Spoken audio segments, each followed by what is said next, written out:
Hello students, today we will study Principles of Inheritance and Variation Part 1. So first we will study about genetics. So it is the branch of biology that deals with inheritance and variation of characters from parents to offsprings. So it deals with two main processes, inheritance and variation. Now, what is inheritance? It is the process by which characters are passed on from parent to progeny or offspring. So, by this process, characters are passed same from parent to offspring. It is the basis of heredity. Example, same color of eyes in father and child. So, suppose a father is tall and his child also on maturity, he reaches the same height, then they have inheritance. If the color of eyes of a mother and her daughter is same, for example blue color of eyes, then it is also called inheritance. So it means same. Variation, so it is the amount or degree by which the offspring differ from parents.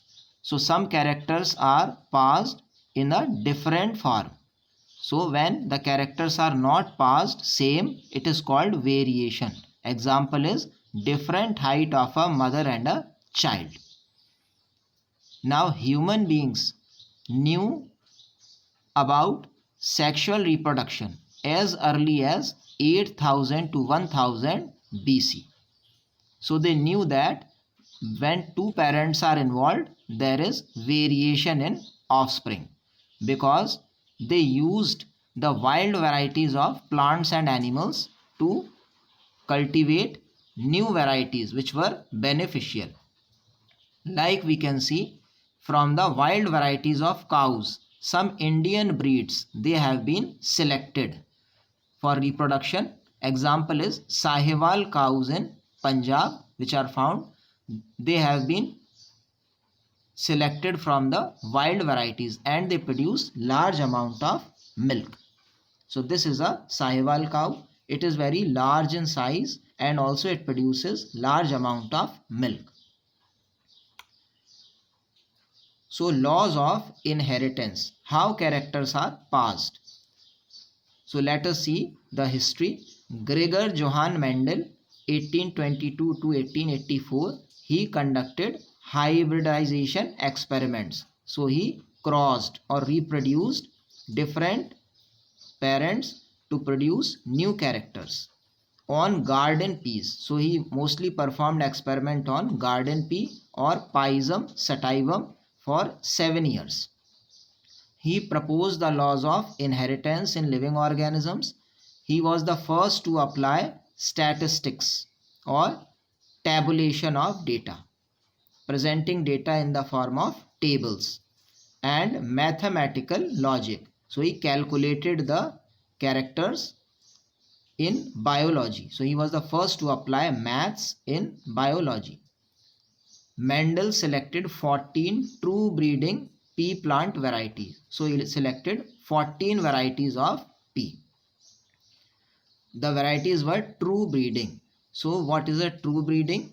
A true breeding line or generation is one that has undergone continuous self-pollination. So from many generations, there is only self-pollination between the plants. So the trait is stable, or there is the same trait is passed from one generation to another. It is called true breeding line. Here we can see the image of Mendel, and this is Pisum sativum or the garden pea. Now we can see the 14 traits which were compared by him. So this is the character and these are the traits. So suppose we see the first one, seed shape. So the shape of the seed was round and the other trait is wrinkled seed. So seed shape is the character and the traits are round or wrinkled. So we can see that what are traits? traits are different forms of a character. So character was shape and traits are round and wrinkled. So the dominant trait which mostly appears in the offsprings, it is round, and recessive is that which appears less or is hidden. Now seed color, so it may be yellow or green. Flower color, so dominant trait is violet and then recessive is white. Pod shape is full or smooth, and constricted means it has constrictions or depressions. Pod color, so green color is dominant and yellow is recessive. Flower position, so axial flower, axial means in the side, and terminal at the tip. And stem height, so tall plants are dominant, so mostly the plants are tall, and dwarf plant or short plants are recessive. So these are the traits in pea plant.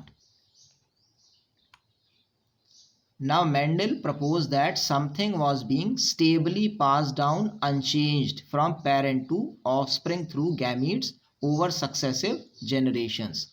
So Mendel told that something was passed from one generation to another. And who passed it? Gametes. And they were stable. Whichever factor passed, it was stable, means it does not change. And he named these things as factors. Now we call them genes. So factors are now called as genes. So we can say that genes are the units of inheritance. They are the smallest part which carry characters. They contain information that is required to express a particular trait. So they have some information. We know that genes are DNA. They are codes in DNA. So they have information for a particular trait. Now the genes which code for a pair of contrasting traits are called alleles. So those genes which code for pair of contrasting traits or two different traits, they are called alleles. Or in simple words we can say that alleles are different forms of a gene.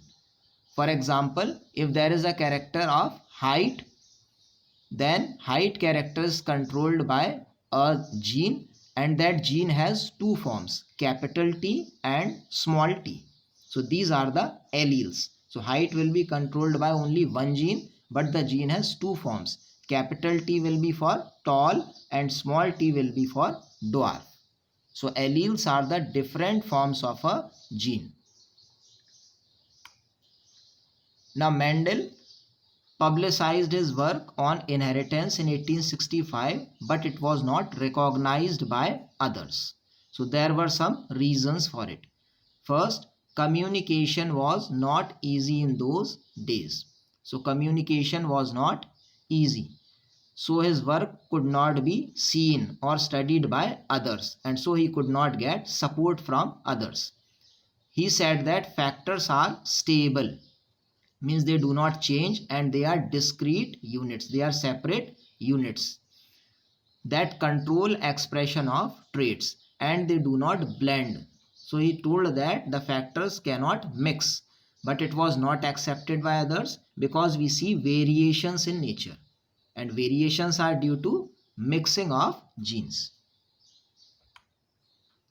His approach of using maths was unacceptable to biologists. So because he used mathematics in biology, it was unaccepted. He could not provide any physical proof for existence of factors. So he could not tell what the factors are made up of, which substance is found in them. In 1900, his work was rediscovered, again discovered by three scientists, Hugo de Vries of Holland, Karl Correns of Germany, and Erich von Schermach of Austria. So three scientists rediscovered his work independently. They performed researches independently. And after their confirmation, Mendel was given the title of father of genetics. So these are Hugo de Vries, Karl Correns, and Erich von Schermach. They rediscovered Mendel's work. and we can see that Mendel is called father of genetics. So in his honor, there was a stamp which was issued by the government of Austria. Now there are some terms related to genetics which we will come across. So let us see them. Character.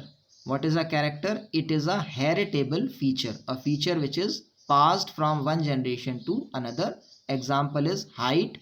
What is a trait? It is the form of a character. So it is the different forms of a character. Example is tall and dwarf. Homozygous. Homo means same. So when the allelic pair of genes for a character are identical. So we can see in an individual, suppose there are both the alleles are capital T or both are small t. So this condition is called homozygous, when both the alleles are same. Hetero means different. So when the allelic pair of genes for character are different, it is called heterozygous. Example is capital T and small t. So we can see both the alleles are present. Genotype. So it is the genetic composition of an organism. So how an organism has genes? What is their composition? For example, we can see that for height, there can be three combinations of genes: capital T, capital T, capital T, small t, or small t and small t. So these are the genotypes which are possible, the combination of alleles. Phenotype. So it is the external appearance of an organism, how an organism looks like. For example, for height there may be tall plant or a dwarf plant. So this is the external character which is observable.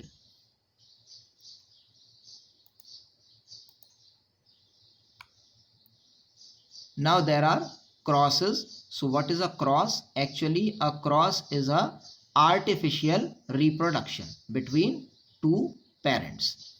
So monohybrid cross. Mono means one. So when the cross is between two organisms combining or considering only a single character. So when we consider only one character, we are interested in only one character, it is called monohybrid cross. Example is height. For example, we cross capital T with small t or capital T small t with capital T small t. So these are two types of cross, and we can see in both height is considered. So the main factor is height. Dihybrid, when the cross involves organisms differing in two characters.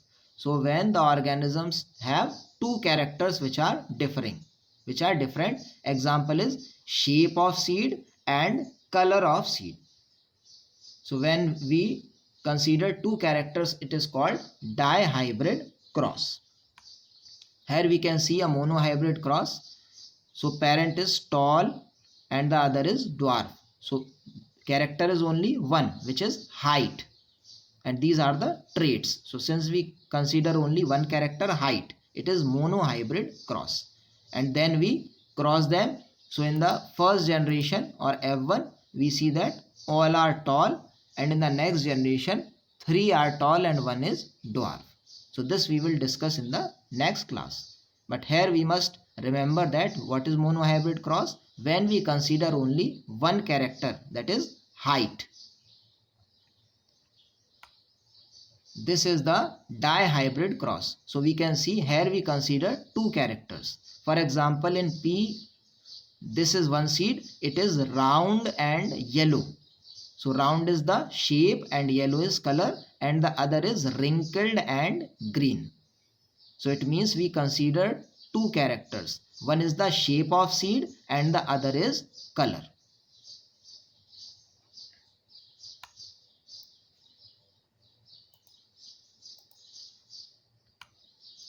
Now this is how we can perform a cross. First we take the plant, then we remove the anther by emasculation. Then we transfer the desired pollen grain and bagging. Remember, so we bag the flower and we can get the desired plants. So emasculation and bagging is done in artificial hybridization. Okay children, in the next class we will study about the laws of inheritance. Thanks.